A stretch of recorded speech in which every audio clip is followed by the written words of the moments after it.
कीर्ति कौल का सर्टिफिकेट फर्जी है, ये भी कल कह सकते हैं अखिलेश यादव। गिरीश चंद यादव, खेल मंत्री यूपी। जब भी इस तरीके का काम होता है तब ईवीएम भाजपा और सरकार को दोष देते हैं अखिलेश यादव। गिरीश चंद यादव 2014 से चुनाव हारने के कारण अखिलेश यादव का गड़बड़ा गया है दिमागी संतुलन।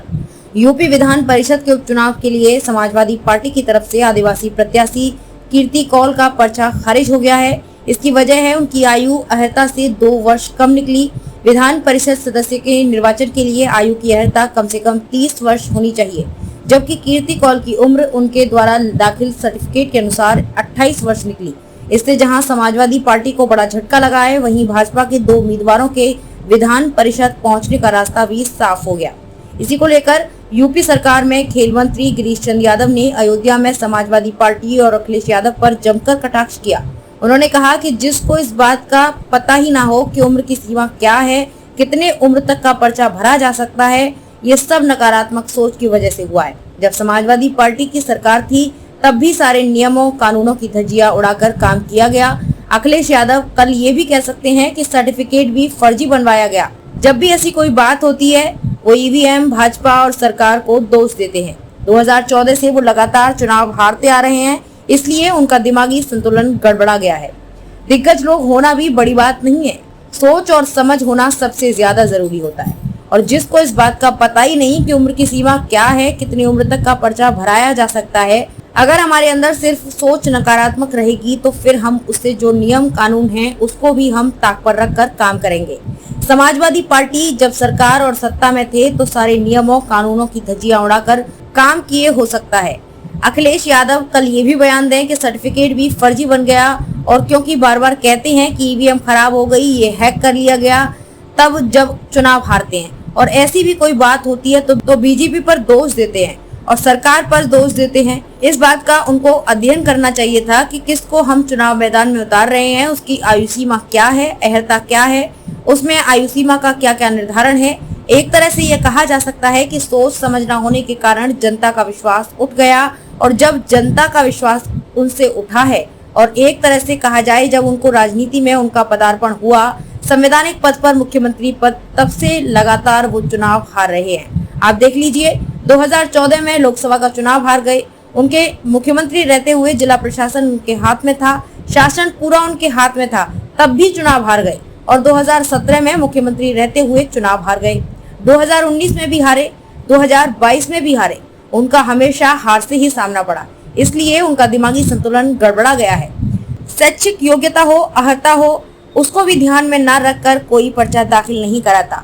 नकारात्मक सोच है, उनको ये विवाद जानना चाहिए कि भाजपा के पास बहुमत है, वो जीत सकती है, लेकिन नकारात्मक सोच के कारण विरोध करना, लेकिन विरोध की दृष्टि से क्या हो, नियम क्या हो, कानून जो हो उसका भी पालन ना करें।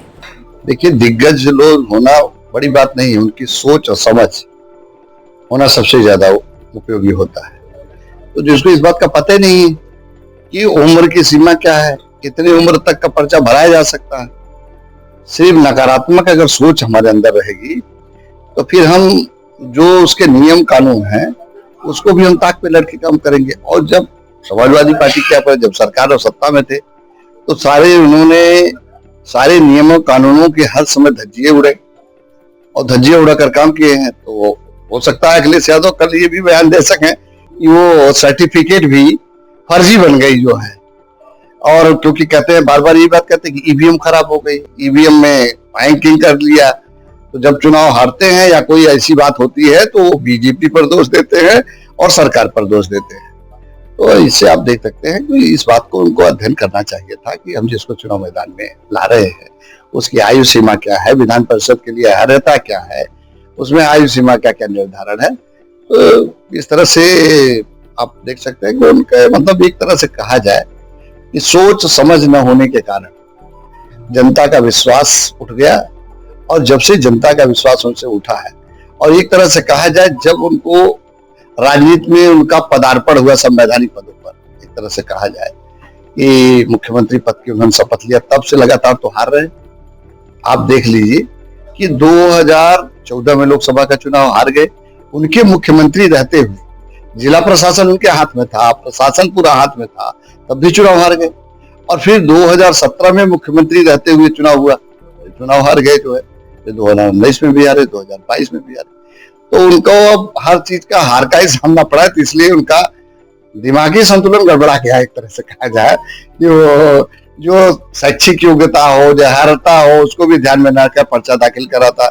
ये एकदम नकारात्मक सोच की ओर है, क्योंकि उनको ये भी बात जानना चाहिए कि भाजपा के पास पूरी बहुमत है, चुनाव दोनों जीत सकती है। इसके बाद लेकिन नकारात्मक सोच के कारण विरोध करना, तो लेकिन वो भी विरोध की दृष्टि क्या हो, नियम क्या हो, कानून हो, उसका भी न पालन करते, इसलिए वो पर्चा खारिज हो गया। सर दूसरा सवाल ये है कि